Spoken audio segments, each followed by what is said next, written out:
Πολύ καλησπέρα και εσάς, κυρία Βουλγαρή. Να πω εντάχει ότι στην προηγούμενη εκπομπή μας είχαμε αναφερθεί στο θέμα της διατροφής και είπαμε να το συνεχίσουμε και σε αυτήν τη διατροφή και σε αυτήν την εκπομπή, συγγνώμη. Και η αλήθεια είναι ότι έχουν έρθει αρκετές ερωτήσεις επί του θέματος. Εγώ θα ήθελα λίγο εντάχει έτσι να αναφερθώ και να πω ότι στην προηγούμενη εκπομπή μιλήσαμε για επεξεργασμένες και μη επεξεργασμένες τροφές, μιλήσαμε για αλκαλικές και όξινες τροφές και έτσι είπαμε, μας δείξατε και έναν πίνακα πολύ σημαντικό που μας είπατε πως αν τηρήσουμε κάποιες από αυτές τις αρχές θα μπορέσουμε να έχουμε μια καλύτερη υγεία. Ναι, ο πίνακας που βλέπετε εδώ είναι οι 8 μεγάλοι γιατροί, ήταν στην πρώτη μας εκπομπή κιόλας. Είναι στα αγγλικά φυσικά και είναι ένα ακρόνιμο, γιατί στην ιατρική μαθαίνουμε με ακρόνιμα. Λέγεται New Start και αυτό είναι η αιχμή του δώρατος του μηνύματος της υγείας, το οποίο φέρουμε προς το ελληνικό κοινό και παγκόσμια, να το πω έτσι, που το κάθε γράμμα σημαίνει και κάτι. Το New Start στα αγγλικά σημαίνει μια καινούργια αρχή. Και το κάθε γράμμα συμβολίζει, έχει μια επεξήγηση, όπως το nutrition που είναι διατροφή, το ε που είναι exercise, άσκηση, νερό, το ηλιακό φως, η εγκράτεια, ο αέρας, η ανάπαυση και η εμπιστοσύνη στο Θεό. Αυτοί οι 8 μεγάλοι καθηγητές ιατρικής, όταν κάποιος τους έχει μαζί του και τους ενστερνίζεται και εντρυφεί στις βασικές νομοτέλειες που διέπονται και διέπουν στη φύση, απαγκιστρώνεται από την ασθένεια και εξασφαλίζει σίγουρα μια πάρα πολύ καλή υγεία. Μάλιστα. Τελικά, γιατρέ, αποτελεί η διατροφή το οπλικό μας σύστημα, να το πω έτσι, για τη διατήρηση μιας καλής υγείας? Όταν ο Ιπποκράτης είχε πει ότι το φάρμακό σου είναι το φαγητό σου και το φάρμακό σου το φαγητό σου είναι το φάρμακό σου, είχε πολύ μεγάλο βάρος, ειδικό βάρος η ρίση του πατέρα της ιατρικής.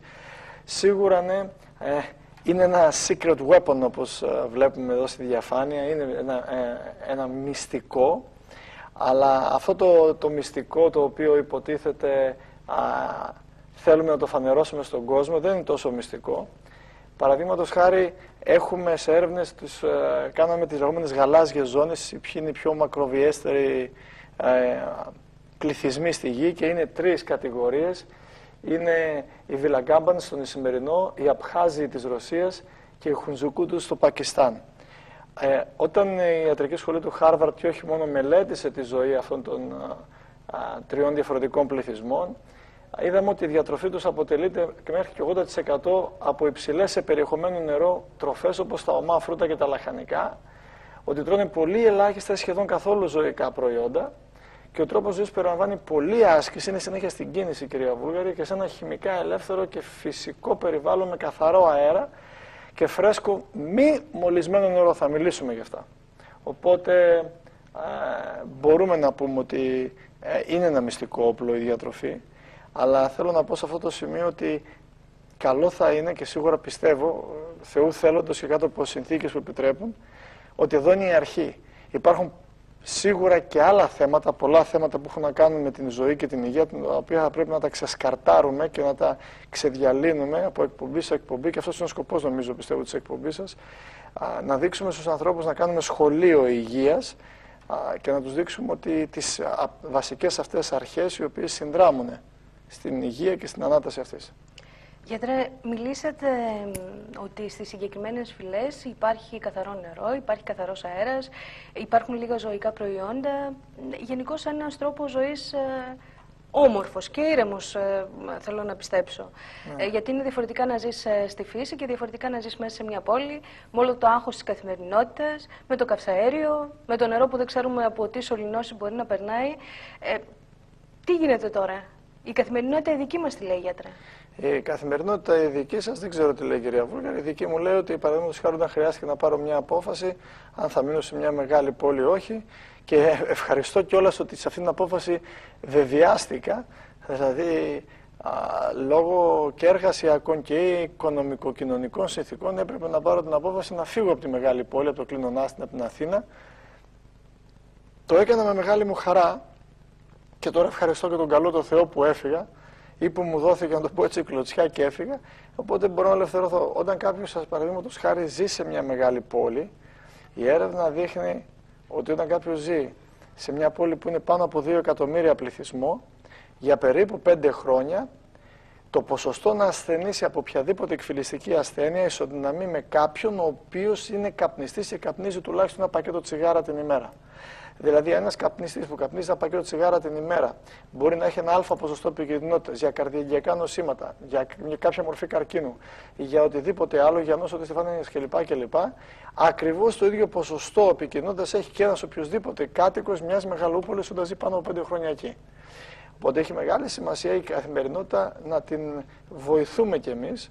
Και εδώ έρχομαι τώρα στα δεδομένα ότι ναι, πώς θα φύγω και πού να πάω και η δουλειά. Ναι. Η δουλειά δεν είναι το α και το ω, όσο παράξενο και να φαίνεται, και μπορεί τώρα ο κόσμος να μας βλέπει και να λέει καλά τα λες εσύ, αλλά μπορεί να έχεις κάνει την καβάτζα σου και να τα έχεις πάει στη λίστα Λαγκάρτ. Όχι, δεν έχω ούτε στη λίστα Λαγκάρτ, σε καμιά λίστα δεν υπάρχουν. Και να είσαι βολεμένος και να μιλάς εκ του ασφαλούς. Όχι, δεν υπάρχει αυτό το πράγμα. Αλλά νομίζω ότι μία αιτία που πολλοί άνθρωποι μένουν μέσα στις μεγαλοπόλεις είναι λόγω της εργασίας. Έχουν δημιουργήσει ή υπάρχουν ακόμα ή υφίστανται και εργασιακές θέσεις. Αλλά και αυτό δεν ισχύει, γιατί και θα πρέπει να τα βλέπουμε όταν μιλάμε ακόμα και για τη διατροφή, και είναι άμεσο αυτό το θέμα. Οι μεγαλοπόλεις έχουν κάποιες εργασιακές θέσεις, αλλά δεν μπορούν σιγά σιγά να προσφέρουν το σωστό τρόπο ζωής και στάση ζωής. Είναι κλουβιά πλέον, κλουβιά που είναι στρατόπεδα συγκέντρωσης, και πολύ εύκολα εκεί όταν μαζεύεις τα κλουβιά εντό και μαντρώνεις τα πρόβατα, μπορείς να τους χρησιμοποιήσεις και να τους καταστρέψεις. Φανταστείτε ότι σε μια πόλη σαν την Αθήνα, αν πούν να κλείσουν τα σούπερ μάρκετ για 5 μέρες και οι τράπεζες, θα πεθάνουν από την πείνα και θα λιτζαριστεί ο ένας με τον άλλον. Θα βρούμε ξανά στον άλλον. Το ίδιο θα συμβεί σε ένα χωριουδάκι εδώ πέρα. Ποια είναι η λύση? Θα έπρεπε λογικά και η κοινωνία και το κράτος, που δεν υπάρχει περίπτωση, αλλά πολύ περισσότερο κάθε άνθρωπος προσωπικότατα να αποφασίσει να κάνει βήματα και να απαγκιστρωθεί με κάποιο τίμημα που θα πληρώσει. Δηλαδή, αν θα βάλω τώρα, πολλές φορές με παίρνουν τηλέφωνο ασθενείς, ειδικά μετά από εκπομπές από το διαδίκτυο που με παρακολουθούν, και λένε γιατρέ να σε δω τώρα, και λέω ελάτε σε ένα πρόγραμμα που διοργανώνουμε σε μια εβδομάδα. Και λέω μια εβδομάδα δεν έχω χρόνο. Άλλοι λένε με τα χρήματα, άλλοι λένε τόνα. Ο καθένας βρίσκει δικαιολογίες και ρωτάω. Αν τώρα, σήμερα, οποιοδήποτε τηλεθεατής πάθει ένα έμφραγμα ή πάει στο γιατρό του και του πει ο γιατρός μπαίνεις σήμερα να σε χειρουργήσω, γιατί πεθαίνεις αύριο και δώσ' μου 1.000 ευρώ. Βρες, όχι μια εβδομάδα, ένα μήνα από τη δουλειά σου ή από οτιδήποτε. Θα το βρει? Θέλοντας και μη. Θέλοντας και μη. Ωραία. Γιατί δεν το βρίσκει τώρα? Πολύ απλά, γιατί θέτει προτεραιότητες και λέει τώρα είμαι μια χαρά και το καταλαβαίνω. Οπότε βάζω άλλες προτεραιότητες, να κλείσω άλλες τρύπες. Αλλά κάποια στιγμή θα έρθει, γιατί όταν ένας στους 3 ανθρώπους, άντρες και γυναίκες, θα ασθενήσει από κάποια μορφή καρκίνου και ένας στους 5 θα πεθάνει από οποιαδήποτε μορφή καρκίνου, δεν είναι το θέμα αν θα έχεις καρκίνο, είναι θέμα πότε θα έχεις και πώς θα σε χτυπήσει. Άρα δεν είναι πιο σοφρονέστερο και πιο φρόνιμο και εδαές να επενδύσουμε σε αυτό το πράγμα, που δεν το κάνει ούτε το κράτος αυτό, όπως είχαμε και την προηγούμενη εκπομπή με τη υποτιθέμενη πρόληψη, με τις εξετάσεις που παραφορτώνουν και καταχρεώνουν τα συστήματα υγείας, και μία αιτία που έχουν γονατίσει αυτά, και αυτό είναι και στον Πρωθυπουργό Υγείας και προς τους ιατρικούς συλλόγους που θα πρέπει να το ξέρουν αλλά δεν το ξέρουν, αγρόνοι αγοράζουν και οι υπεύθυνοι της υγείας, οι διοικητικοί, έχουν γονατίσει τα συστήματα υγείας με τις υποτιθέμενες εξετάσεις, με τις μη αναγκαίες χειρουργικές επεμβάσεις, με τις μη αναγκαίες φαρμακευτικές αγωγές, θα δούμε σε λίγο, και ένα σωρό πράγματα. Ενώ πάρα πολλά που θα μπορούσαμε να γλιτώσουμε. Παραδείγματος χάρη, η Ελλάδα είναι πρώτη σε κατάχρηση πλέον αντιβιωτικής αγωγής. Πρώτοι είμαστε εμείς και η Κύπρος. Γιατί λοιπόν ο Γερμανός ο γιατρός, ο Ολλανδός ο γιατρός, ο παθολόγος, δεν βιάζεται τόσο πολύ να συνταγογραφήσει όπως βιάζεται ο Έλληνας? Στην ίδια ιατρική δεν σπουδάσαμε? Να σας πω γιατί. Γιατί είναι η εύκολη λύση. Και επειδή είμαστε καλομαθημένοι και μάγκες και αγωνιστές του καναπέ, δεν θέλουμε να ιδρώσουμε. Το ίδιο λοιπόν θα πρέπει με όλο το σεβασμό να σκεφτούν σιγά σιγά ο κάθε άνθρωπος. Είχα προτείνει και παλαιόθεν και σε μέλος της οικογένειάς μου ότι καλό είναι να φύγουν από τη μεγάλη πόλη, να μην είναι εκεί, να πάρουν την οικογένειά τους, να πάνε προς το χωριό, ειδικά όταν δεν χρωστάς και πουθενά, ειδικά όταν έχεις μάθει μια τέχνη, γιατί θα σας πω κάτι και το λέω και στο κοινό σας. Σε λίγο καιρό το μόνο που θα μπορεί ακόμα να φέρει όχι λεφτά, φαΐ για να ζήσεις, θα είναι μόνο η γη. Τα χαρτάκια που τα μαζεύουν κάποιοι σε λίγο θα είναι χαρτί που θα είναι για πέταμα και ούτε για σκούπισμα, δεν θα κάνει διαπροσώπου οτιδήποτε άλλο. Είναι επίπλαστο και ψεύτικο. Και ενώ το ξέρουμε, υποτίθεται, συνεχίζουμε να το συσσωρεύουμε, που δεν είναι κακό μεν, αλλά να γίνεται αυτός σκοπός. Στο θέμα της διατροφής, λοιπόν, και κάποια στιγμή θα ήταν πολύ καλό να μιλήσουμε, παραδείγματος χάρη, για τον κώδικα τροφίμων, ο οποίος έχει περάσει πολύ ανεπέστα και ο Κοσμάκης δεν ξέρει τι σημαίνει το λεγόμενο κόντεξ αλιμεντάριους, που εδώ και αρκετό καιρό έχει εφαρμοστεί παγκοσμίως και από την ελληνική κυβέρνηση και σποραδικά κάποιες φωνές έχουν πει, τις οποίες χαρακτηρίζουν συνωμοσιολογίες ή τέτοια, γιατί είναι από περιφερικά κανάλια, γιατί τα κεντρικά δεν κάνουν τίποτα από το να διαφημίζουν, ειδικά τώρα που ξεκινάει ο διατυμπανισμός με τις εκλογές, έτσι, και τρέχουν πολλοί φερόμενοι Έλληνες και Ελληνίδες στο να πιάσουν μια θέση και στο να κερδίσουν από κάτω αυλικούς, στο να έχουν άλλες θέσεις, αντί να νοιαστούν για το λαό, αληθινά, και για αυτόν τον τόπο. Και με τον κώδικα, γιατί έχει να κάνει ο κώδικας τροφίμων, έτσι, ο κώδικας αλιμεντάριος, έχει να κάνει με την υγεία άμεσα, έχει να κάνει με τη ζωή, έχει να κάνει με την ασθένεια, και ίσως μετά από μια τέτοια εκπομπή πολλοί άνθρωποι να αναθεωρήσουν τις προτεραιότητες τους.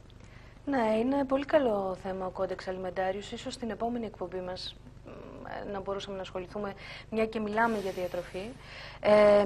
Γιατρέ, είναι οι ανάγκες, οι καθημερινές μας ανάγκες που καθορίζουν τις προτεραιότητές μας τις περισσότερες φορές, χωρίς να συμφωνώ γι' αυτό, αλλά έτσι γίνεται. Όχι, διαφωνώ με πολύ σεβασμό, κύριε Βουλγαρή, ότι είναι οι καθημερινές μας ανάγκες.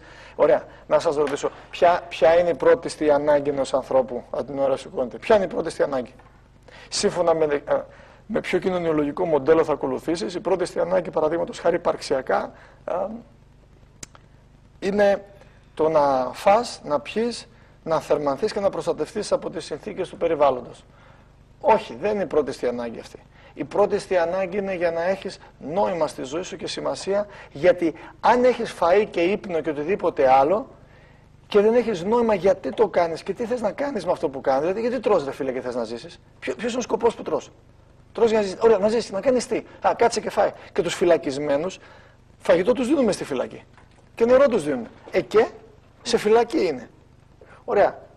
Με άλλα λόγια, και στα κομμουνιστικά καθεστώτα, χωρίς να κρίνω και να αποκρίνω, όταν τους είχαν φυλακισμένους, τους δίνανε κλεισμένους στα σοβιετικά μπλοκ, τους είχαν κλεισμένους εκεί πέρα, τους δίνανε και κοινωνική και παιδεία τους δίνανε και υγεία τους είχαν και ασφάλεια τους είχαν. Ωραία. Νιώθανε φυλακισμένοι και ήτανε. Γιατί δεν μπορούσαν να εκφραστούν. Έστω και άμα θέλουν να κάνουν το λάθος, που αρκεί το λάθος να μην πληγώνει και να μην προσβάλλει τον άλλον. Ωραία. Γιατί η δική σου ελευθερία σταματάει, φίλε μου, εκεί που αρχίζει η δική μου και του τανάπαλη.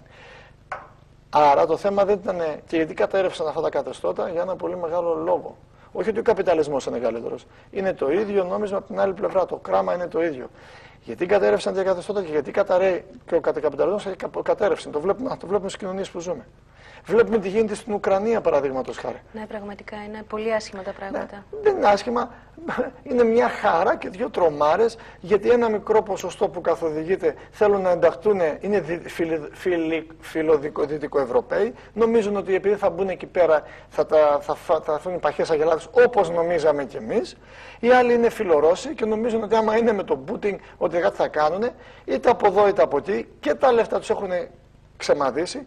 Και υπόδουλοι θα είναι και λύση δεν είναι. Γιατί όταν ψάχνεις να βρεις λύσεις στους άλλους και τον απομηχανείς Θεό και δεν κοιτάς το πρόβλημα που έχεις μέσα σε σένα, στον εαυτό σου, στην ψυχή σου, στον εγωισμό σου, στην ύπαρξή σου, είναι θέμα χρόνου πότε θα την πάθεις. Ωραία. Οδηγούν λοιπόν τους ανθρώπους σε αυτή την κατάδια, δεν έχουν να φάνε, με υποκατάρρευση, και θα τους δώσουν ήδη έτοιμη. Η Ευρωπαϊκή Ένωση θα τους προσφέρει ένα μεγάλο πακέτο βοηθείας να το πάρουν για να μπορούν να έχουν άλλα 50 εκατομμύρια σκλάβους εκεί πέρα που έχουν και να έχουν Pax Romana. Και όταν όλα αυτά τα συζητούμε σε προτεραιότητες, ξαφνικά ακούει άλλος μια εκπομπή στις 8 η ώρα που λέει έχει σημασία τι θα φας για να ζήσεις. Και σου λέει τώρα, παράτα μας, η κλείνει, πατάει το κουμπί εκεί στο remote control και λέει τώρα τι ακούω, τι βλέπω τώρα κάτι. Εδώ έχουμε άλλες προτεραιότητες. Έτσι. Γιατί όμως πρέπει να συζητήσουμε και αυτά? Γιατί για να πάρεις έναν άνθρωπο και να τον κάνεις, παραδείγματος χάρη, διδάκτορα σε ένα πανεπιστήμιο, πρέπει να ξεκινήσεις πρώτα να πάει σχολείο από το δημοτικό.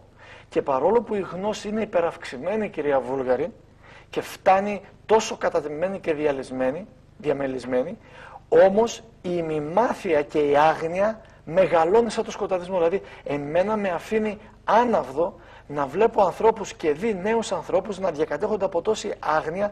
Γιατί όταν έχει το τάμπλετ στο χέρι, έχει το iPhone, έχει το smartphone, έχει τον υπολογιστή, δεν υπάρχει λόγος να μάθει, να πάρει βιβλίο. Ξέρετε, υπάρχει λόγος. Θέλω κάτι να μάθω, τάκ, χτυπάω στο Google, κάνω μια αναζήτηση στη Wikipedia και μου το βγάζει. Η μάθηση έχει εκμηδενιστεί και έχουμε ημιμαθείς αλάζονες ανθρωπίσκους, οι οποίοι πραγματικά δεν κατέχουν το αντικείμενο τους. Δώσω ένα παράδειγμα. Ένας μεγάλος καθηγητής ιατρικής, καθηγητής παιδονευροχειρουργικής σχολής, ο Dr. Ben Carson στο John Hopkins Hospital, που είναι το νούμερο 1 πανεπιστημιακό νοσοκομείο παιδιατρικής, διευθυντής στο τμήμα της παιδονευροχειρουργικής, αποκολλήσεις ιαμαίων παιδιών κάνει στον εγκέφαλο και όχι μόνο, τώρα συνταξιοδοτήθηκε. Είχε κάνει μια διάλεξη σε ειδικευόμενους παιδονευροχειρουργούς. John Hopkins Hospital. Τώρα δεν μιλάμε για οποιαδήποτε σχολή ιατρικής εκεί πέρα. Δεν είναι ειδικευόμενοι, δεν είναι φοιτητές ιατρικής, είναι ειδικευόμενοι παιδονευροχειρουργοί. Έχουν κάνει αυτοί δηλαδή σίγουρα 8 με 9 χρόνια ήδη ιατρικής. Έχει 820 φοιτητές μέσα στο αμφιθέατρο και ρωτάει, πέστε μου 5 ονόματα από μπασκετμπολίστες που παίζουν στο NBA. Το μπάσκετ. Όλα τα χέρια επάνω. Πέστε μου 5 ονόματα από μπεϊσμπολίστες. Όλα τα χέρια επάνω. Πέστε μου 5 ονόματα από football players. Όλα τα χέρια επάνω. Λέει, πέστε μου 5 νομελίστες. Ούτε τα μισά χέρια επάνω. Και μετά κάνει την εξής ερώτηση. Πέστε μου αν ξέρει κάποιος τι είναι ένα microprocessor. Ένας μικροϋπολογιστής. Ένα χέρι επάνω. 820. Τον φωνάζει επάνω και του λέει, έλα πάνω να μας πεις. Παίρνει το μικρόφωνο και του λέει, εξήγησε μου τι είναι ένα microprocessor. Ένας μικροϋπολογιστής. Και η απάντηση ήταν ακριβώς. Ένας μικροϋπολογιστής είναι ένας υπολογιστής μικρός. Και γέλασαν όλοι. Δηλαδή, με άλλα λόγια, θέλω να δείξει ότι υποτίθεται είναι γιατροί και δεν ξέρουν τα βασικά και πού στην ελίτ. Μας ακούγεται παράξενο. Κι όμως είναι έτσι σήμερα. Θα σας πω κάτι και το παίρνω από το βήμα της εκπομπής σας. Αυτή τη στιγμή, με απόφαση προφανώς των φίλων των Αμερικανών, γιατί ανήκουμε στην Δύση, λέγαν κάποιοι θέλαν να ανήκουμε στην Ανατολή, και τελικά η Ελλάδα με τον ένα πόδι στη Δύση και το άλλο στην Ανατολή και με τα δύο πόδια ανοιχτά βγάζει το ψωμί της, μια ζωή από ό,τι φαίνεται. Ένα μεγάλο στρατιωτικό πλοίο θα φύγει ή φεύγει από τη Συρία αυτή τη στιγμή, που είναι γεμάτο με χημικά, τα οποία χημικά θα πάνε για πρώτη φορά ανάμεσα στην Κρήτη και στη Μεσόγειο και θα το ανατινάξουν ή θα διαλύσουν τα χημικά όπλα εν πλώ, που δεν είναι δοκιμασμένο, λοιπόν, γιατί υποτίθεται πρέπει οι Σύριοι να καταστρέψουν τα χημικά τους όπλα. Και στα δικά μας χωρικά ύδατα. Δεν είναι χωρικά ύδατα, είναι στη Μεσόγειο. Και αυτό θα λάβει χώρα εκεί. Μάλιστα. Δεν έχει γίνει ακόμα. Το ετοιμάζουν. Τα χημικά αυτά είναι πολλών χιλιάδων τόνων, τα οποία θα ρηχτούν στον υδάτινο φορέα, στη θάλασσα. Τα νερά αυτά, ξέρετε, μέσω της βροχής θα πάνε Κύπρο, Ελλάδα, Ιταλία ή στη Μεσόγειο ή κάτω στη Μεσόγειο, από τη μεριά της Αφρικής. Και αυτό όλο το χημικό θα πέσει στη γη, θα πέσει στους υδροφόρους ορίζοντες και σε βάθος χρόνου μπορεί να επιφέρει πολλά θέματα και θα τα επιφέρει. Ερώτηση κρίσεως τώρα, κύριε Βούλγαρε, σε εσάς και στο κοινό σας. Πέστε μου, σας παρακαλώ πολύ, πού το ακούσατε στις ειδήσεις αυτό? Δεν λέγεται. Δεύτερον, και αν το πούνε, ποιος Έλληνας θα αντιδράσει γι' αυτό, όταν αυτή η ανάγκη που τον νοιάζει είναι, φίλε μου, ήρθε το χαράτσι και εγώ πρέπει αύριο να πάω να πληρώσω. Φίλε, δεν έχω να ταΐσω το παιδί μου. Φίλε, πεινάω. Φίλε, δεν έχω δουλειά. Φίλε, τι θα γίνει αύριο? Τι θα γίνει αύριο? Αύριο θα είσαι, φίλε, και άρρωστος από καρκίνο και άνεργος και άεργος και υπόδουλος στο Γερμανό, Γάλλο, Αγγλο, Αμερικανό, Ρώσο, και μάλιστα θα του φιλήσεις και το χέρι και θα είσαι και ευγνώμονας, ο ανθρωπάκο που έλεγε και ο Βίλχεμ Ράιχ. Γιατί μιλούμε για τη διατροφή? Γιατί είναι το πιο απλοϊκό και απλό πράγμα που πρέπει να ξεκινήσει ο κάθε άνθρωπος. Και προσέξτε, η διατροφή στην υγεία στο New Start είναι το 5%. Δηλαδή σε όλη την υγεία, για να έχει κάποιος υγεία καλή, από το 100% η διατροφή παίζει 5% ρόλο, όχι παραπάνω. Και το λέει κάποιος που είναι και φυτοφάγος, που μπορώ να κάνω ανάλυση, που κάνω πολλές ομιλίες. Και φορά με τη φορά με τις εκπομπές που θα κάνουμε παρέα, πρώτο ο Θεός, θα το βλέπει ο κόσμος. Απλώς τώρα ξεκινάω από τα απλά. Όσο περνάνε οι εβδομάδες, οι μήνες, τα χρόνια, θέλω να πιστεύω, δεν θέλω να πιστεύω να μείνω χρόνια εδώ πέρα, γιατί κάποια στιγμή θέλω να μην γίνονται εκπομπές και να βγούμε στους δρόμους με την καλή έννοια και ο κόσμος να ξυπνήσει και να γίνει αυτό που πρέπει να γίνει. Να γίνει η μεταρρύθμιση της προσωπικής μας ζωής για να έρθει η αναζωπήρωση αληθινής πίστης και χαράς για ελπίδας. Μεταρρύθμιση και αναζωπήρωση. Γιατί ξεκινούν διατροφή? Γιατί ο κάθε άνθρωπος είναι αυτό που κάνει 3 φορές την ημέρα και είναι αυτό που του δίνει τη βενζίνη για να μπορεί να κινεί το αυτοκίνητό του. Αν λοιπόν στη Ferrari σας δώσω εγώ λάδι που τηγανίζουν ψάρια, όσο καλή και να είναι η Ferrari, χάλια θα πάει. Οπότε γι' αυτό πρέπει να ξεκινήσω από το πιο απλό. Και είναι αγρό να αγοράζουν οι περισσότεροι Έλληνες τι είναι σωστή διατροφή.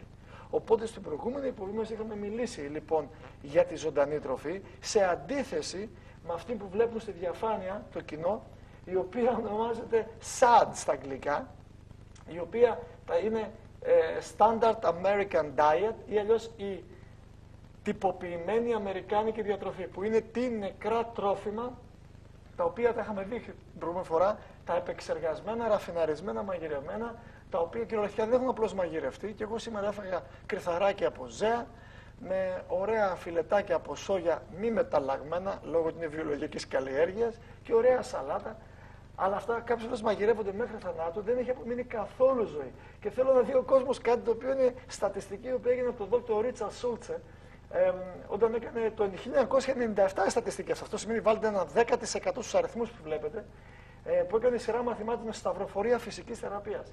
Στη διάρκεια της ζωής του, ο μέσος Αμερικανός, σε κατά επέκταση, ο μέσος Έλληνας, ο μέσος Δυτικοευρωπαίος, και γιατί λέμε ο μέσος Έλληνας, γιατί τρώμε σαν τους Αμερικανούς, θα έχει φάει περίπου 22.500, θα έχει καταναλώσει 22.500 μη αλκοολούχα ποτά. Τι σημαίνει μη αλκοολούχο ποτό? Οτιδήποτε άλλο εκτός από νερό. Τα αναψυκτικά και όλα αυτά που πίνουμε, τις Αμερικανιές. Θα έχει περίπου φάει 5.780 κιλά άσπρη ραφιναρισμένη ζάχαρη, αυτά από το 97 τα στοιχεία. Θα έχει φάει περίπου 30.000 γλυκά, η πεθερά μου μπορεί να έχει φάει και τα διπλάσια. 37.500 λουκουμάδες ή άλλα τέτοια γλυκά με σερόπιαστά, μπακλαβά, λούκουμα, τώρα που βλέπουμε και Σουλεϊμάν και Φατμαγκιούλ μπορεί να έχει περισσότερα.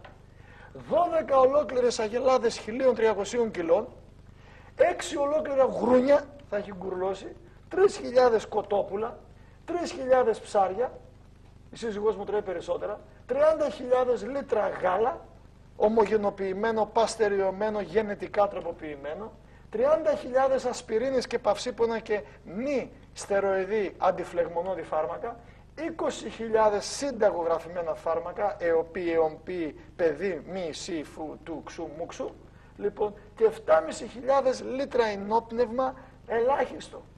Και ο μέσος Αμερικανός που τρώει κρέας ή και ο μέσος Έλληνας που τρώει κρέας έστω και 1 με 2 φορές την εβδομάδα βάζει 45 κιλά ζωικό λίπος στις φλέβες και στις αρτηρίες του κάθε χρόνο. Το ότι δεν γεμίζει αυτό και είναι για τις δυνάμεις, 45 κιλά λίπος βάζει στις φλέβες του κάθε χρόνο και αυτός ο άνθρωπος συνεχίζει και ζει. Δεν ασκείται όπως πρέπει, τίποτα, καβάλα πάει στην εκκλησιά, καβάλα προσκυνάει, έχει μέσο όρο 10 με 11 κιλά υπερβολικό βάρος, έχει υψηλή χολυστερίνη, το μέσο επίπεδο είναι 200, αλλά δεν είναι το φυσιολογικό αυτό. Έχει υπέρταση, έχει ήπια υπέρταση. Συνεπώς η κύρια αιτία θανάτου, όχι μόνο στις ΗΠΑ, γι' αυτό και στην Ελλάδα, είναι καρδιαγικές παθήσεις εγκεφαλικού καρκίνου. Κουκουέ το λέω. Καρδιά, καρκίνος, εγκεφαλικό. Οπότε το σώμα, για να μπορέσει να θεραπευτεί από τις ασθένειες και από ό,τι υπάρχει αυτό, χρειάζεται να υπάρχουν κάποιοι βασικοί όροι, κάποιες νομοτέλειες, τις οποίες είχαμε δει την προηγούμενη φορά και μπορούμε να δούμε και τώρα αν θέλετε. Ναι, πείτε μας. Οι βασικές νομοτέλειες είναι ζωντανή τροφή, αυτό που είχαμε πει την άλλη φορά. Οξυγόνο, καλή ροή του αίματος, υπάρχει ολόκληρη ειδικότητα στην ιατρική αιματοροϊολογία. Νερό χωρίς τοξίνες και χωρίς χημικά και πρόσθετα. Και αυτό το αφήσουμε το τέλος, μάλλον λίγο να το θίξουμε. Ένα θετικό, αληθινό, να το πω το θετικό, το διορθώνω εκεί, αληθινό πνευματικό και συναισθηματικό περιβάλλον. Η κυκλοφορία αυτή, η καλή κυκλοφορία του αίματος να φέρει τις θρεπτικές ουσίες σε όλα τα μέρη του σώματος.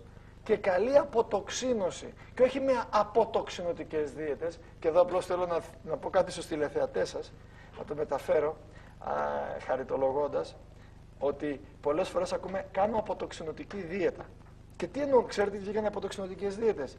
Γιατί ο άνθρωπος είναι τεμπέλης. Θυμάστε στην προηγούμενη εκπομπή σας είχα πει ότι έχουμε 2 αιτίες για την αρρώστια. Άγνοια και τεμπελιά. Ή δεν ξέρουμε, ή όταν ξέρουμε, που να ξεραθούμε που ξέραμε που δεν ξέραμε, που θα κάναμε ότι ξέραμε αλλά δεν ξέραμε, και ότι θέλουμε ξέρουμε που θα θέλαμε να ξέρουμε αλλά δεν είχαμε ξέρει που να ξέρουμε. Λοιπόν, το ξέρετε κι εσείς, γελάτε. Η τεμπελιά ποια είναι? Λέω, μ' αρέσει να τρώω αυτά όλα που έδειξα εκεί, Αλλά επειδή δεν θέλω να αλλάξω βασικά τον τρόπο ζωής μου, εφευρίσκω μία δίαιτα να βγάλω γρήγορα τη βρωμιά, να ρίξω χολυστερίνη, λίγο ζάχαρο, να χάσω μερικούς πόντους στη μέση και μετά ξαναρχίζω τα ίδια. Δεν υπάρχει αποτοξινωτική δίαιτα. Και όποιος μιλάει για αποτοξινωτική δίαιτα, Γκέρσον και, ωραία, είναι ανόητα. Όλες οι δίαιτες, οι σωστές, όπως αυτή που προτείνουμε, είναι φόρους ζωής, σωστή και ισορροπημένη διατροφή. Δεν είναι, προσέξτε κυρία Βούλγαρη, τρώω, όπως μου είχε πει μια παχουλοκομψή, γιατρέ μου λέει τι να φάω από τις 24 Δεκεμβρίου μέχρι τις 2 Ιανουαρίου και λέω σημασία δεν έχει τι θα φάτε εκεί, σημασία έχει από τις 2 Ιανουαρίου μέχρι τις 24 Δεκεμβρίου τι θα φάτε. Το αν θα κάνουμε κάποιες εξαιρέσεις, έστω σε κάποιες παρασπονδίες, είναι ένα θέμα μες στον χρόνο. Αλλά μην γίνει αυτό το στάνταρ και το modus operandi. Έχει μεγάλη βαρύτητα λοιπόν να λέμε ότι δεν υπάρχουν αποτοξινωτικές δίαιτες, δεν υπάρχουν πανάκες, υπάρχει σταθερή ισορροπημένη διατροφή και με την έννοια δίαιτα ο Ιπποκράτης είχε πει μια ισορροπημένη σταθερή τροφή εφόρου ζωής στον άνθρωπο. Γιατρέ, στοιχημέρος, εγώ όμως πρέπει να περάσω σε ένα μικρό διαφημιστικό διάλειμμα και να επιστρέψουμε σε λίγο.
Σπίτι μας. Συνεταιρισμός ξυλουργών πιερίας ΑΕΒ. Έπιπλο μπάνιου λευκό με καλάθι 99 ευρώ. Μπουφές με ένα ντουλάπι και 3 σιρτάρια Βέγκε μόνο 89. Κρυσταλλιέρα τραπεζαρίας Βέγκε 99. Καναπές κρεβάτι σε 4 χρώματα, καφέ σκούρο, μαύρο και κόκκινο μόνο 119 ευρώ. Έπιπλο τηλεόρασης LCD πλάσμα μόνο 119. Έπιπλο σύνθεση σαλονιού μόνο 149 ευρώ. Σπίτι μας. Συνεταιρισμός ξυλουργών πιερίας ΑΕΒ. Τα πάντα για το σπίτι μας. Τώρα στο κατάστημα Σιμεωνίδης Discount Store θα βρείτε μπουφάν γυναικείο από 29,90 μόνο 6,90. Φόρμα ανδρική παιδική από 34,99 μόνο 14,99. Παπούτσια ασφαλείας μόνο 14,99. Φόρμα ανδρική παιδική από 34,99 μόνο 19,99. Μποτάκια ασφαλείας μόνο 14,99. Παπούτσια αθλητικά γυναικεία Πούμα από 59,99 μόνο 19,99. Σιμεωνίδης Discount Store. Στο πρώτο χιλιόμετρο Παλαιάς Εθνικής Οδού Κατερίνης Θεσσαλονίκης. Συνεταιρισμός ξυλουργών πιερίας ΑΕΒ.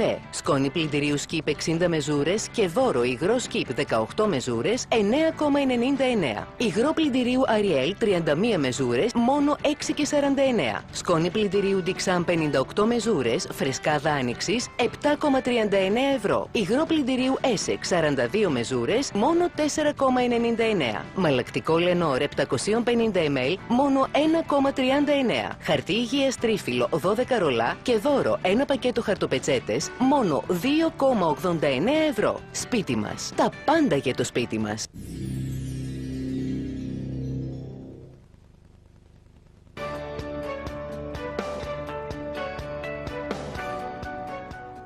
Επιστρέψαμε, η ζωή μετράει. Με τον γιατρό τον Κωνσταντίνο τον Μουρούτη μιλάμε για το θέμα της διατροφής και όχι μόνο. Γιατρέ. Ναι, και για να κλείσουμε, τουλάχιστον σε αυτή την εκπομπή, θα έχουμε ίσως κάποια άλλη φορά, για να μην μιλάμε συνέχεια και γινόμαστε κουλτουριάριδες στη γραφική συνέχεια για το ίδιο πράγμα και ζαλίζουμε τον κόσμο. Θα μπούμε και πιο βαθιά στη διατροφή, όταν θα μιλήσουμε για μακρο και μικροθρεπτικά, έτσι, πρωτεΐνες, αμινοξέα και τέτοια. Αλλά τώρα για να το κλείσουμε αυτό, τη ζωντανή τροφή, ορίζεται κάτι που έχει δύναμη ζωής. και είχαμε μιλήσει για τα ένζημα που δεν έχουν καταστραφεί από θερμότητα, από χημικές ουσίες, από επεξεργασία, ακτινοβολία, από σύνθεση, ραφινάρισμα και ούτω καθεξής. Και είναι η δύναμη της ζωής, τα ένζημα, είναι οι βιοκαταλύτες όπως ονομάζονται. Δεδομένου τα κύτταρά μας, το βλέπουμε και στη διαφάνεια, στην εικόνα, πεθαίνουν, αν μπορώ να το πω, σε 42 βαθμούς. Οτιδήποτε λοιπόν έχει βραστεί, έχει ψηθεί, έχει πάει και έχει τηγανιστεί, πάνω από 42 βαθμούς είναι λογικά νεκρό. Σχεδόν όλα τα προϊόντα στα σούπερ μάρκετ κυριολεκτικά είναι νεκρά και κανένα ζώο στη φύση δεν καταναλώνει νεκρά τρόφιμα που έχουν μαγειρευτεί. Τα τρώει έτσι όπως είναι. Και έχουν μαγειρευτεί μέχρι θανάτου. Ένας λόγος που το 25% περίπου των νέων ανθρώπων στις ΗΠΑ έχουν πρόβλημα στηρότητας ή γονιμότητας είναι και αυτός. Μακροπρόθεσμα. Και η λύση είναι εδώ, ακόμα στο νοσοποιητικό σύστημα. Βλέπουμε στην εικόνα εδώ μια κυταρική διαίρεση, μια μύτωση. Και το ερώτημα είναι, μπορούμε να το επανατάξουμε αυτό? Υπάρχει επιστροφή? Φυσικά και ναι. Το σώμα μας μπορεί να επαναοικοδομηθεί σε μια σταθερή διαδικασία, γιατί κοιτάξτε στο γραφικό τι μας δείχνει. Κάθε κύτταρο στο σώμα μας, από τα 400 τρισεκατομμύρια που έχουμε, αντικαθίσταται εντελώς κάθε 2 χρόνια. Το 98% των κυττάρων όλων σε λιγότερο από ένα έτος, παραδείγματος χάρη, όλα τα κύτταρα στον εγκέφαλο αναπλάθονται μέσα σε ένα χρόνο. Αυτό είναι καλό νέα, δεν το περίμενε ο κόσμος. Στο αίμα σε 3 με 4 μήνες, στο σκελετό 3 μήνες, το DNA σε 2 μήνες, το ύπαρ, το σηκώνει μέσα σε 6 εβδομάδες, το δέρμα μας σε 4 εβδομάδες, η επίστρωση του στομάχου σε 5 ημέρες και τα αισθητήρια, η γεύση, πόνο και ούτω καθεξής μέσα σε λιγότερο από 1 εβδομάδα. Και επειδή το νοσοποιητικό μας αποτελείται πολλά όργανα και κύτταρα, καθαρίζουν και απελευθερώνουν το σώμα, όπως διαβάζουμε από τοξικές ουσίες, περιέχει τους καταδρομείς μας, τις ειδικές μας δυνάμεις που λέγονται λεμφοκύτταρα, τα λευκά αιμοσφαίρια.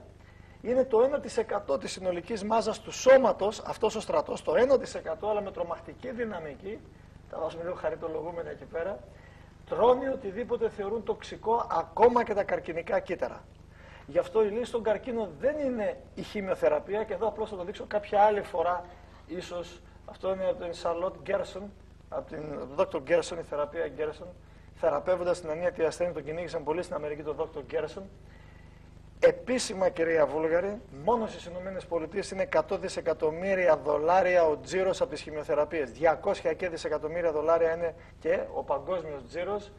Υπάρχουν πολλά μονοπωλιακά συμφέροντα πάνω στη βιομηχανία αυτή, τις φαρμακοβιομηχανίες, που βγάζουν αρκετά. Τις εταιρείες του καρκίνου που συλλέγουν και αυτοί, το Εθνικό Ίδρυμα Καρκίνου ΗΠΑ που κάνει τις πολλές έρευνες, το Αμερικάνικο Ιατρικό Σύλλογο, πότε που είναι αυτοί μετά ακολουθούν και οι δικοί μας, το FDA, τη Διεύθυνση Τροφίμων και Φαρμάκων των ΗΠΑ και τις υποτιθέμενες ασφαλιστικές εταιρείες υγείας που υποτίθεται βοηθούν για καλύτερη υγεία. Το ανθρώπινο σώμα, κάποια άλλη φορά μπορούμε να μιλήσουμε για αυτά τα θέματα, όχι τώρα. Είναι μια καλή μηχανή άνθρακα οξυγόνου που λειτουργεί με καλές καύσεις σε χαμηλή θερμοκρασία καίγοντας άνθρακα. Ο άνθρακας είναι η γλυκόζη που λέμε, δεν είναι τίποτα άλλο παρά είναι υδατάνθρακας, με νερό με άνθρακα. Άρα το σώμα μας, τα κύτταρά μας καίει άνθρακα και η κάρβουνο που λένε, αλλά όχι κάρβουνο. Τα παίρνει τα καύσιμα και τα καίει και τα αποβάλλει το άκαυστο μέρος σαν απόβλητα. Και τα κύρια όργανα συστήματος εξατμίσεως σώματος είναι πνεύμονες, το δέρμα, το αίμα, το σηκώτη, η χολιδόχου στα νεφρά, το λεπτό και παχύέντρο, λεμφαδένες, ουροδόχο και... Αν το σώμα μας λοιπόν επιβαρύνεται ειδικά στο γαστρεντερικό του σύστημα και έχει μη αποβαλλόμενα από εξάτμιση προϊόντα, τότε η μηχανή του σώματος άργο πεθαίνει. Αυτές ονομάζουμε εκφυλικικές ασθένειες. Όλες οι γαστρεντερικές παθήσεις, από γαστροεσοφαγική παλινδρόμηση μέχρι και Crohn's, από ευερέθιστο κόλον μέχρι και leaking gut, το οποίο το ονομάζουμε, από διαβήτη μέχρι και λιπόδη διήθηση. Και ποια είναι τα σωστά καύσιμα, τα είχαμε δει αυτά. Πρέπει να χρησιμοποιήσει ζωντανή τροφή και είναι οι ακατέργαστες τροφές ως επιτοπλίστων που δεν έχουν υποστεί ή σκοτωθεί από ακτινοβολία, χημικά και ούτω καθεξής. Και το ερώτημα είναι πάλι πώς ξέρουμε ότι αυτά τα ζωντανά τρόφιμα είναι τα καλύτερα. Στους τηλεθεατές προτείνω να κάνουν το εξής πείραμα. Πάρτε ένα κομμάτι μαγειρεμένο κρέας και βάλτε το σε ένα πιάτο, ρηχό πιάτο με λίγο νερό. Και μετά πάρτε και μια φρέσκια βιολογικής καλλιέργειας κορυφή καρότου, με την πρασινάδα δηλαδή, και βάλτε και αυτή στο νερό. Και βάλτε το σε μια θερμοκρασία 37 βαθμών Κελσίου κάπου στα θερμοκρασία στο δωμάτιό σας για μερικές μέρες. Μετά από λίγες μέρες θα παρατηρήσετε ότι το κρέας απίζει, ενώ το ίδιο πράγμα δεν θα γίνει έτσι με το καρότο. Το καρότο θα ανθίσει. Το ίδιο πράγμα συμβαίνει με το κρέας μέσα στο έντερό σας, ενώ η κορυφή του καρότου που είναι ζωντανός οργανισμός θα βλαστήσει και θα αρχίσει να μεγαλώνει. Θα μου πείτε, μα το κρέας δεν θα μείνει τόσες μέρες μέσα στα έντερα. Λάθος. Έχουμε, κυρία Βούλγαρη, βγάλει από άνθρωπο, από εγκόλπωμα εντέρου, κομμάτι κρέας που ήταν κοντά στα 4 χρόνια μέσα εκεί. 4 χρόνια. Μην νομίζουν οι περισσότεροι επειδή το τρώνε σήμερα, αύριο το έχουν βγάλει. Κάποια μένουν και ειδικά στα τυχώματα του εντέρου. Οι γαστρεντερολόγοι το ξέρουν αυτό λογικά όταν κάνουν τις κολονοσκοπήσεις και οτιδήποτε άλλο. Οπότε θα πρέπει κάποιος σιγά σιγά ας ξεκινήσει από τα απλά. Γιατί αν δεν ξεκινήσει αυτό που είναι απλό, θα ξεκινήσει τι, να διώξει την τρόικα, ή το θεωρεί πιο εύκολο να φύγει η τρόικα και να μείνει το γουρούνι, ή το γουρούνι στο στομάχι δεν έχει καμία σχέση με την τρόικα. Φυσικά και έχει. Ναι, απλά πιστεύω ότι λόγω των γεγονότων ίσως που ζούμε, το θέμα της διατροφής έχει μπει στην άκρη, γιατρέ. Βέβαια. Αυτό που ενδιαφέρει το μέσο Έλληνα αυτή τη στιγμή και τον καθένα μας ίσως είναι να υπάρχει ένα πιάτο φαγητό στο σπίτι. Δεν θα καθίσουμε να ψαχτούμε αν είναι ζωντανή ή μη ζωντανή τροφή και θα μας εξηγήσετε τι εννοείτε, ποιες τροφές εννοείτε ζωντανές. Δεν θα καθίσουμε να σκεφτούμε αν είναι βιολογικό ή μη αυτό που τρώμε ή οτιδήποτε άλλο. Μας ενδιαφέρει να υπάρχει φαγητό. Με το ίδιο σκεπτικό είναι και όταν μου λέει κάποιος να έχω φαΐ και ας είναι ό,τι φαΐ να είναι. Όχι, είναι λάθος. Με το ίδιο σκεπτικό λέει: όχι, κάποιος ασθενής και μου λέει να γίνω καλά με όποιον τρόπο και να είναι, αρκεί να γίνω καλά. Εγώ λέω όχι. Είναι σαν να μου λέει κάποιος να ελευθερωθώ εντός ακόμα οποιοδήποτε τρόπο. Όχι, ρε φίλε. Δηλαδή, αυτό που έγινε στην Ουκρανία, που σφάχτηκαν 80 άνθρωποι και τραυματίστηκαν τόσοι μεταξύ τους έναν εμφύλιο πόλεμο, ή εμείς, όταν μετά το 40-44 διώξαμε τους εχθρούς του Ιταλο-Γερμανικό άξονα και μετά φαγωθήκαμε μόνοι μας ένεκεν των Άγγλων, ωραία, για να μην ξεχνούμε, δεν θέλω να γίνουμε καλά να ελευθερωθούμε οποιοδήποτε τίμημα. Προσέξτε, κυρία Βούλγαρη, σίγουρα αυτός ο τόπος που είναι τιμημένος και ιερός και είμαι περήφανος που είμαι Έλληνας χωρίς να είμαι Ελληναράς όπως είναι κάποιοι άλλοι που διεκδικούν την Ελλάδα και βάζουν μεγάλες σημαίες αλλά έχουν μικρή υπόσταση. Όπως και ο χριστιανός δεν φαίνεται στους σταυρούς, έτσι και ο Έλληνας δεν φαίνεται με το να κυματίζει πανό μεγάλα, δηλαδή όποιος έχει μεγαλύτερη σημαία και πιο Έλληνας και όποιος φωνάζει πιο πολύ. Εν τω μεταξύ, να πω παρεπιπτόντως, πρέπει να το πω, ότι κάποια συνθήματα που ακούγονται πολύ ηχηρά σαν διθύραμβοι, που έχουν να κάνουν με τιμή και με αίμα και τέτοια, που τα νομίζουν κάποιοι Έλληνες ότι είναι ελληνικό, γιατί ακούγεται πολύ πατριωτικό, είναι Blutsfights και ούτω καθεξής, το οποίο τα γερμανικά χιτλερικά SS το λέγανε και το πήραν από εκεί και το αλλάξανε. Πρέπει να το πούμε, γιατί θα πρέπει ο ελληνικός λαός να καταλάβει ότι δεν μπορώ με οποιοδήποτε τίμημα να υπερασπίσω την ελευθερία μου. Και κοιτάξτε τώρα, η ιδέα που θεωρείται σωστή και ηθική, όταν χύνεται αίμα, προσέξτε, από αυτούς που υπερασπίζουν την ιδέα, αυτή η ιδέα έχει χάσει την ηθική της και τη δύναμή της. Το ξαναλέω. Αν ο Κώστας ο Μουρούτης, να δώσω ένα νόητο, τελείως γελίο παράδειγμα, συγχωρέστε με σας παρακαλώ πολύ. Πιστεύω παραδείγματος χάρη ότι η φυτοφαγική διατροφή είναι καλύτερη. Το πιστεύω, το ζω και το ενστερνίζω, με το κηρύττω και το διαδίδω και το εμβιώνω. Μάλιστα. Αν αποκτήσω πολιτική ή άλλη δύναμη και πω, απαγορεύω σε όλους τους Έλληνες να φάνε κρέας. Όποιος φάει κρέας θα φάει 5 χρόνια φυλάκιση και τον πλακώ στο ξύλο με ένα ραπανάκι και 2 παντζάρια στο κεφάλι και ένα λάχανο. Και τον τιμωρήσω εκεί. Αν δηλαδή επιβάλλω και επιτάξω τις ιδέες μου με οποιονδήποτε τρόπο και φτάσω να σκοτώσω άνθρωπο για αυτή την ιδέα, εγώ, ή να τιμωρήσω, τότε η ιδέα έχει χάσει τη δυναμική της. Σωστά. Το αν εμένα για αυτά που πιστεύω με σκοτώσουν και χυθεί το δικό μου αίμα, τότε είναι αίμα ήρωα. Κατανοητό. Δηλαδή, σωστά, γίνεστε ήρωας. Οι άνθρωποι οι οποίοι για αυτό που πιστεύανε δώσαν τη ζωή τους, ωραία, αυτοί είναι ήρωες. Οι άνθρωποι που σκοτώνουν για τις ιδέες τους είναι δολοφόνοι, είναι εγκληματίες, είναι κυλιόδουλοι και είναι άχρηστοι.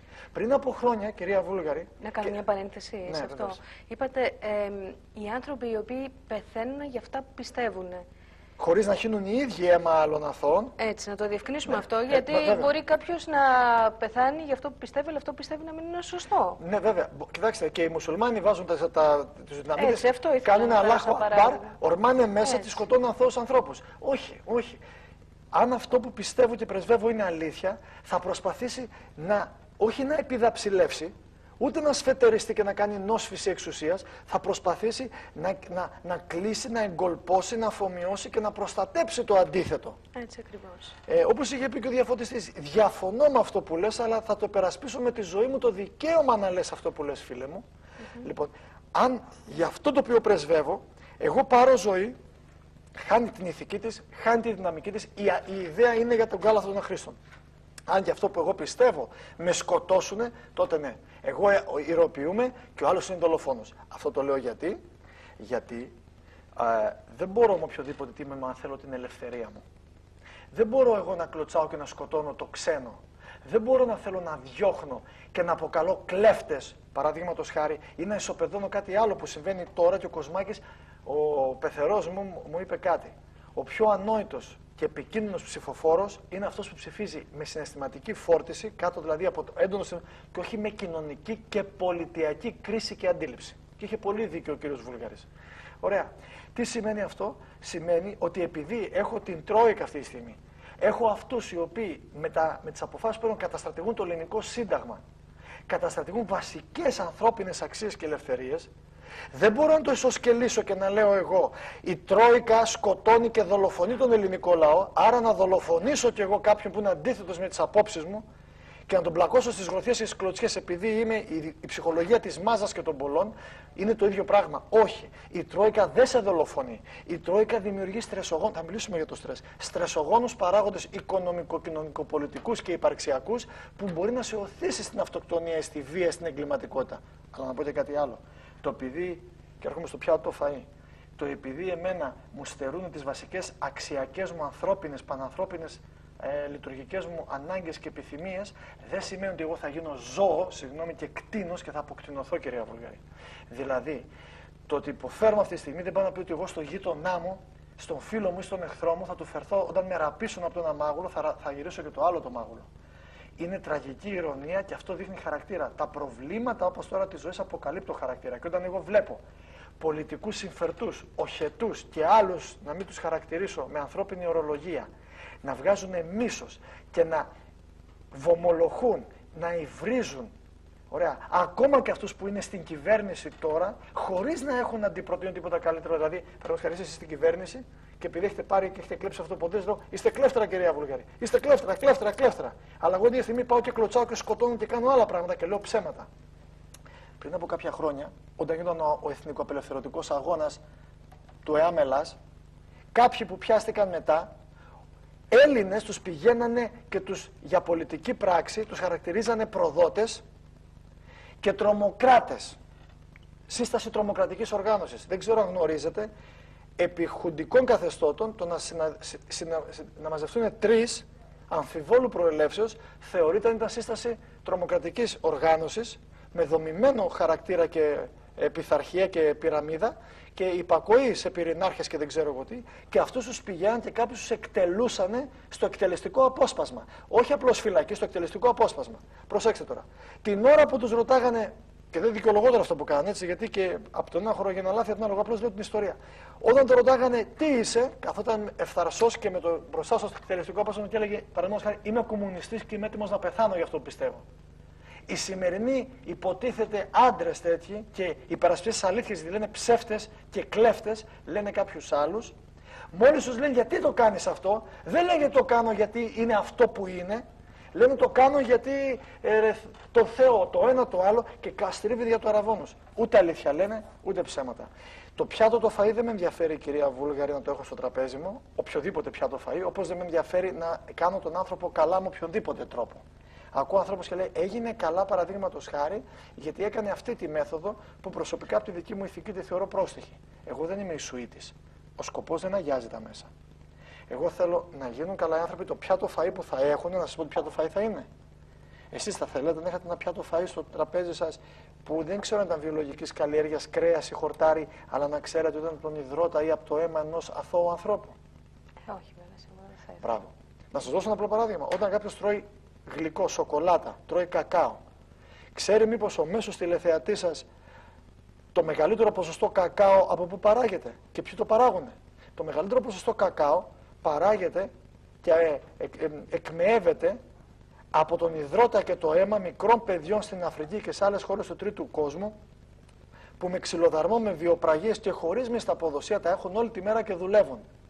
Ερώτηση κρίσεως στους νομικούς σας τηλεθεατές. Αποδοχή προϊόντων εγκλήματος είναι τιμωρητή από τον νόμο, είσαι ηθικός αυτουργός. Ερώτηση. Αν εγώ ξέρω ότι αν αγοράσω αυτό το προϊόν, αυτός που μου το πουλάει θα πάει να χτυπήσει να κάνει πράγματα σε κάποιον αθώο, οπότε θα τον εξαναγκάσει μέσω της δουλείας του να πάρει το προϊόν και να μου το πουλήσει σε μένα και εγώ το γνωρίζω, εμένα ο νομοθέτης μπορεί να με τιμωρήσει. Τι πάνω να πει αυτό? Το να τρώει γλυκά ο κόσμος σοκολάτα χωρίς να ξέρει την προέλευση του κακάο, ωραία, μπορεί να πληρώνει τέτοιους εγκληματίες. Άρα με ποιο σκεπτικό μπορώ να κάτσω και να πω απλώς να έχω ένα πιάτο φαγητό στο τραπέζι μου? Όχι. Προτιμώ να μείνω νηστικός και να πεθάνω από την πείνα παρά το φαγητό που θα φάω να είναι βρώμικο, προσέξτε τώρα, βιοηθικά, βιοχημικά, ψυχοσυναισθηματικά βρώμικο φαγητό. Επειδή αλλάξαμε τελείως το κλίμα της εκπομπής, σίγουρα πιάνουμε και το θέμα της διατροφής, αλλά το έχουμε πιάσει από πολλές απόψεις. Και είναι καλό αυτό, δεν με βρίσκει αντίθετη. Εσείς λοιπόν οι γιατροί μας μιλάτε για αξίες και ιδανικά αυτή τη στιγμή.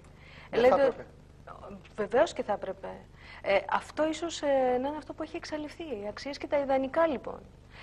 Πρόσφατα, μάλιστα σήμερα, έτσι, διάβασα ότι στα παιδιά μας, στα σχολεία, θα επιτραπεί η ινδική κάναβη. Θα είναι, λέει, ελεύθερη για τα παιδιά. Βεβαίως το διάβασα λίγο πριν έρθουμε στην εκπομπή, ότι θα συνταγογραφείτε. Πολύ ωραία. Γιατί, λέει, τα παιδιά έχουν πολύ άγχος, ειδικά στην περίοδο των εξετάσεων. Έτσι, με αποτέλεσμα θα συνταγογραφείτε και τα παιδιά μας θα το παίρνουν έτσι. Θα έχουμε νόμιμους μαστούριδες. Μια χαρά είμαστε. Μάλιστα και διάβασα ότι κάποιοι συμφωνούν με αυτό. Βέβαια, και γιατί έχουν πιάσει, μπράβο, την ενδική κάναβη, λένε ότι έχει θεραπευτικές ιδιότητες κτλ.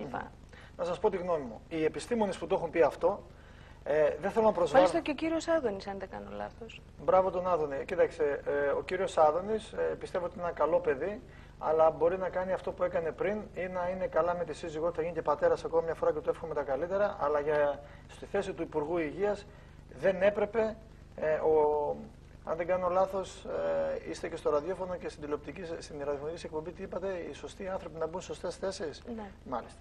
Στην Ελλάδα, μάλλον γίνεται όχι το αντίθετο τελείως. Οι ανάποδοι άνθρωποι μπαίνουν σε λάθος θέσεις. Και γι' αυτό είμαστε έτσι. Και τους ψηφίζουμε εμείς. Εγώ δεν τα έχω με τον κύριο Άδωνη. Έτσι. Τον εκλέξαν κάποιοι, τιμή του και καμάρι του. Αλλά αυτοί που τον εκλέξαν και αυτά που έκανε, γιατί με τις σταθερές πολιτικές του απόψεις που έχει ο κύριος Άδωνης, η σταθερότητα του λόγου, το αντριλίκι του λόγου και τα παντελόνια, τα θαυμάζω αυτό το πράγμα. Αυτό που λένε μένει κιόλας. Wow, είναι η εμπειρία. Αν λοιπόν επιστήμονες, και να σας εξηγήσω γιατί το λένε αυτό. Η ινδική κάναβη έχει κάποιες ουσίες οι οποίες όταν γίνεται είτε μέσω καπνίσματος είτε μέσω φαρμακευτικής χρήσης επενεργεί πάνω σε κάποιους υποδοχείς του εγκεφάλου που λέγονται β-ενδοκαναβοειδείς υποδοχείς, οι οποίοι τι κάνουν, έχουν έκκληση απελευθέρωση ντοπαμίνης, σερετονίνης και ούτω καθεξής, που φέρνει πραγματικά για αυτές τις ουσίες μας κάνουν και αισθανόμαστε ήρεμα, γαλήνια και τέτοια. Οπότε ο επιστήμονας τι κάνει? Έχει σημείο point A, point B και σου λέει το point A είναι το stress. Πρέπει να φτάσει στο point B που είναι η ηρεμία. Βλέπω η κάναβη το κάνει αυτό, φέρνει αποτέλεσμα, οπότε θα χορηγήσω ινδική κάναβη για να ηρεμήσω τον άνθρωπο. Μπράβο. Εμένα η κόρη μου σηκώνει τη φωνή και ξαφνικά μου ουρλιάζει. Ή με ουρλιάζει. Και μου λέει, πατέρα είσαι άγνωστος, και με φωνάζει. Ναι. Ωραία. Και εγώ έχω ένα point A τώρα αυτή τη στιγμή. Η κόρη μου φωνάζει. Έχει κάνει έγερση, όχι έγερση σελήνων, που έλεγε ο πρώην Υπουργός όταν πουλούσε στα βιβλία του. Εξέγερση, επανάσταση. Οπότε θέλω να φτάσω στο point B να την ηρεμήσω, σωστά. Θέλω να είναι ήρεμη. Και την ώρα που κάνει, σμακ, τη σκόνη ένα χαστούκι. Θα ηρεμήσει αμέσως, θα ηρεμήσει. Έλυσα το πρόβλημα. Θα ηρεμήσει από φόβο. Μπράβο, δεν με ενδιαφέρει. Ωραία, ηρέμησε, ωραία. Λοιπόν, προτείνω κάτι άλλο. Όταν τα παιδιά σηκώνουν φωνή, πλακώσα στα χαστούκια και οι γυναίκες σας και τις πεθεράς σας και τις νύφες σας και έτσι θα λύσουμε το πρόβλημα το ξύλο. Πλακωθείτε στο ξύλο. Λύνω το πρόβλημα, αλλά είναι αυτό που έδειξα την εικόνα στην πρώτη μας συνάντηση, κυρία Βούλγαρη, είναι ένα σφουγγάρισμα στο πάτωμα. Το ερώτημα είναι, όπως ο μεγάλος Φρίντριχ Νίτσε είχε πει, γιατί έχω την έγερση της κόρης μου? Αυτό είναι σωστή θεραπευτική προσέγγιση. Γιατί λοιπόν το παιδί έχει στρες παραπάνω? Και το ανόητο Υπουργείο Παιδείας κάνει κάτι. Επισορεύει περισσότερη μαθησιακή ύλη που είναι άχρηστη, άκυρη, ανεδαφική, ανοργασμική και ανεξίτηλα ανόητη πάνω στα παιδιά, όταν βλέπει δεν μπορούν να το αντέξουν και είναι γνώση που είναι στήρα, εγκαστρίμηθη, δεν φέρνει αποτέλεσμα. Τα παιδιά έχουν στρες, θα σας πω γιατί, για πολλούς λόγους. Βιώνουν τον πανικό μέσα στο σπίτι. Ένα. Δεύτερον, υπάρχει πρόβλημα στην ενδοοικογενειακή ισορροπία. 30% των παιδιών μέχρι τα 16 χρόνια έχουν πέσει θύμα ενδοοικογενειακής βίας. Έχουμε 1 στα 4 παιδιά που είναι σε μονογονεϊκή οικογένεια. Τα διαζύγια έχουμε ένα 40% πλέον των παιδιών που ζουν λόγω του διαζυγίου. Προβλήματα ακόμα στα διαζυγμένα παιδιά. Έχουμε έλλειψη από νοηματοδότηση και σημασιολογία στη ζωή τους. Έχουμε πρόβλημα στο μέλλον τους με την επαγγελματική τους, κοινωνική τους αποκατάσταση και επανένταξη. Όταν έχεις έναν μαθητή που του κάνει το μεταπτυχιακό του και είναι διακεκριμένος επιστήμονας και μένει 5 χρόνια άνεργος και δεν έχει που την κεφαλή κλείνει, λογικό είναι να υπάρχει το στρες. Τώρα τι μου λέτε και τι μου λένε τα γιατρουδάκια και επιστημονίσκοι, και γκεμπελίσκοι αυτοί και χιτλερίσκοι και σταλινίσκοι, να μην τους πω, που παίρνουν την επιστήμη τους και λένε και τολμούν να λένε σαν επιστήμονες θα δώσουν ειδική κάναβη και θα μαστορώσουν τα παιδιά, αντί να πάνε να φύγουν από τα γραφεία τους, τα βρωμογραφεία τους που τζάπα τα έχουν πάρει και αυτή τη στιγμή είμαι σε ιερή αγανάκτηση, συγχωρέστε με, γιατί δεν μπορώ να ακούτε τις ανόησεις ότι παίρνω μόνο ένα κομμάτι και θέλω να θεραπεύσω, το κάνω να είναι ήρεμο. Και η ριταλίνη στην μαθησιακή διαταραχή, στην υπερκινητικότητα με αποσπασματική διάσπαση, που αυτό που τα παιδάκια είναι εμπειζωμένα και η ριταλίνη τα κάνει και ηρεμούν, αλλά δεν θεραπεύει το πρόβλημα. Ωραία, και το ξέρουν αυτό το πράγμα. Οπότε είναι πρόστιχο και ανήθικο και ανέντιμο να λένε θα δώσουν ειδική κάναβη και επιστήμονες που θα το κάνουν αυτό δεν έχουν ιδέα από την επιστήμονες, είναι επικίνδυνοι και πρέπει να μετατεθούν. Δυστυχώς δεν θα το κάνουν και θα σας πω γιατί.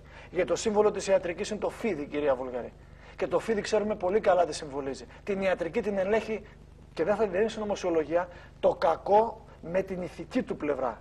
Είναι λίγες οι εξαιρέσεις οι οποίες είναι βραχονισίδες, ήμια και θέλουν να κρατήσουν γαλανόλευκοι επάνω πλέον. Λίγοι είναι αυτό. Και αυτό που θα γίνει στα σχολεία είναι μια καλή προετοιμασία, όπως γίνεται και με την υγεία. Γιατί όταν θα έχεις ντάγκλα μαστουρωμένα πιτσιρικάκια, ωραία, αυτά δεν θα μπορούν να αποδώσουν, γιατί αυτό που δεν ξέρουν μετά, γιατί δεν έχουμε σε βάθος έρευνες, είναι ότι μπορεί να ηρεμεί μεν, αλλά δεν μπορεί να ανακτήσει τη δυνατότητα στο IQ και στο EQ. Έτσι, γιατί έχουμε το δίχτυ συναισθηματικής και το δίχτυ νοητικής νοημοσύνης. Αυτό που κάνουν στους ενδοκαναβοειδείς υποδοχείς, και μιλάω σαν νευροεπιστήμονες τώρα, είναι στο να μπορεί να φέρει μια συναισθηματική βραχυπρόθεσμη εξισορρόπηση. Αλλά όπως είπε και ο θείος Αλβέρτος Αϊνστάιν, παράνοια είναι να κάνεις το ίδιο πράγμα και να περιμένεις άλλο αποτέλεσμα.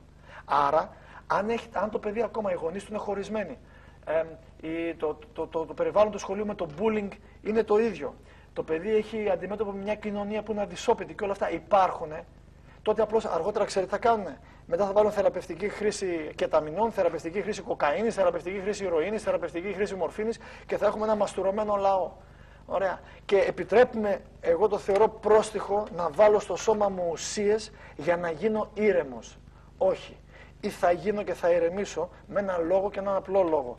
Η διατροφή, αυτό που δεν ξέρουν οι επιστημονείς και αυτοί, είναι ότι η διατροφή επιτελεί πολύ πιο μεγαλύτερα αποτελέσματα στην ηρεμία των παιδιών. Γιατί υπάρχει πειραματικό σχολείο στην Αττική, υπάρχουν πειραματικά σχολεία που έχουν, και το Πανεπιστήμιο Κρήτης έχει κάνει έρευνα γι' αυτό, που παίρνουν τα παιδιά δημοτικού σχολείου, τα βάζουν σε τελείως φυτοφαγική διατροφή και έχουν αποτελέσματα και καλύτερο IQ και περισσότερη επίδοση και απόδοση και καθόλου bullying και καλύτερη συνεργασία και άμυλα και όλα αυτά. Και το Πανεπιστήμιο Κρήτης έχει στείλει πολλές φορές στα υπουργεία μας τις έρευνες πρασίνων, γαλάζιων και ρόζων αποχρώσεων και τα έχουν πετάξει στον κάλαθο των αχρήστων. Την αλήθεια την ξέρουν, αλλά δεν τη θέλουν, γιατί το σύστημα, η ειδική κάναβη θα πατενταριστεί, κυρία Βούλγαρη, και θα πουλάνε φάρμακα ωραία. Ενώ το ρόδι, ενώ το σέσκουλο, ενώ η μπανάνα, ενώ όλα αυτά δεν είναι πατενταρισμένα και φράγκα ποιος θα βγάλει, ο Μανάβης της Κατερίνης. Καταλάβατε, είναι πολλά τα λεφτά, είπε κάποιος. Αυτό είναι το κομμάτι το ένα. Και εμένα με βρίσκει κάθετα αντίθετο και δεν υπάρχει περίπτωση να κάνω πίσω σε αυτό το πράγμα. Το θεωρώ πρόστιχο, ωραία, να θέλω να δηλητηριάσω. Γι' αυτό σας είπα και πριν το διάλειμμα, εμένα δεν με ενδιαφέρει ένα πιάτο φαΐ στο τραπέζι. Ο Γκάντι είχε πει από τα πολλά όμορφα, αυτός ο μεγάλος χριστιανός, όπως ο Σοκράτης προ-Χριστού χριστιανός, αυτός ήταν έξω Χριστού χριστιανός, είχε πει η χειρότερη μορφή βίας και εκμετάλλευσης είναι η φτώχεια με τη μιζέρια. Όχι φτώχεια. Συνδυασμένη με τη μιζέρια. Ο Έλληνας πριν γίνει φτωχός, τώρα που φτωχοποιείται, άρχισε να είναι μίζερος. Ναι. Και ξέρετε, κυρία Βούλγαρη, πότε ξεκίνησε η μιζέρια του Έλληνα? Όχι τώρα με τις αυτοκτονίες, ξεκίνησε στην περίοδο της επίπλαστης επιφανειακής οικονομικής μας ευμάρειας, όταν τα είχαμε τα λεφτά και αγοράζαμε και τρέχαμε και το παίζαμε, βγήκε η ψήρα στο γιακάκι, είπε αυτού που ήμουνα. Από εκεί ξεκίνησε η μιζέρια μας. Γιατί είχα πρόβλημα εγώ που ήμουνα, ξέρω εγώ, από το Διαδατό ή Μαθίας και ήμουνα εκεί πέρα και ήμουν στο χωριό ή ήμουνα πάνω στο Διαβολίτσι και είχα τα προβατάκια μου, είχα τα 5 χωραφάκια μου και ήμουν ένας αγρότης και τα νύχια μου ήταν βρώμικα και ξαφνικά τώρα έγινα κάποιος και φοράω το ωραίο το κουστούμι και κάθομαι στην κάθε καφετέρια στην Κατερίνη, στη Βέρεια, που ξέρω εγώ στην Αθήνα και το παίζω ντάχα μου και ντεμέκ ποιος είμαι. Τίποτα δεν είμαι. Καταλάβατε, και εγώ προσωπικά κονιορτός επί της γης.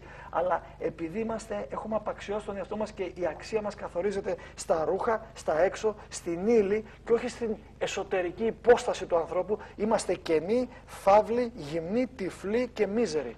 Η μιζέρια ξεκίνησε στην Ελλάδα μετά τη μεταπολίτευση, από το 80 και μετά ξεκίνησε η διαδικασία της μιζεροποίησης του Έλληνα και της Ελληνίδος, προβάλλοντας αυτό που ωραία ο Βασίλης Φίλιας στις κοινωνιολογικές προσεγγίσεις έγραψε, τεχνικά πρότυπα αναγκών καταναλωτικής φύσεως μέσω της διαφημίσεως. Και αρχίσαμε να μιζεροποιούμαστε και αφού γίναμε υπερπλούσια μίζεροι, μας πήραν τον πλούτο και τώρα γίναμε φτωχοί μίζεροι. Καταλάβατε, και στη μιζέρια μας θα βάλουμε και τα παιδιά μας. Δίνοντάς τους να καπνίσουν μαύρο και μπάφους ή να το πάρουν και δίνοντάς τους drugs. Όχι, να πάμε καλύτερα στην κόκα.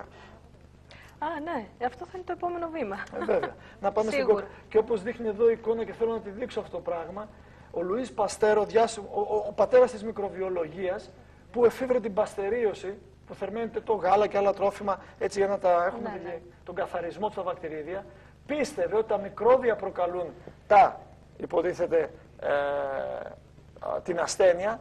Προσπάθησε εδώ στο Λουίς Παστέρ τι να κάνει, να καλλιεργήσει βακτηρίδια σε φρέσκα φρούτα χωρίς επιτυχία. Δηλαδή έβαζε τα βακτηρίδια πάνω στα φρέσκα φρούτα, αλλά δεν μπορούσαν να πιάσουν. Εν τούτης πέτυχε να κάνει τα βακτηρίδια να μεγαλώσουν σε σούπα που σάπιζε. Και ένας σύγχρονος του Παστέρ, ο Αντουά Μπόικαμπς, έτσι παρατήρησε ότι οι μύγες δεν προκαλούν τα σκουπίδια. Τα σκουπίδια ελκύουν τις μύγες, ναι ή όχι? Σωστά. Μπράβο.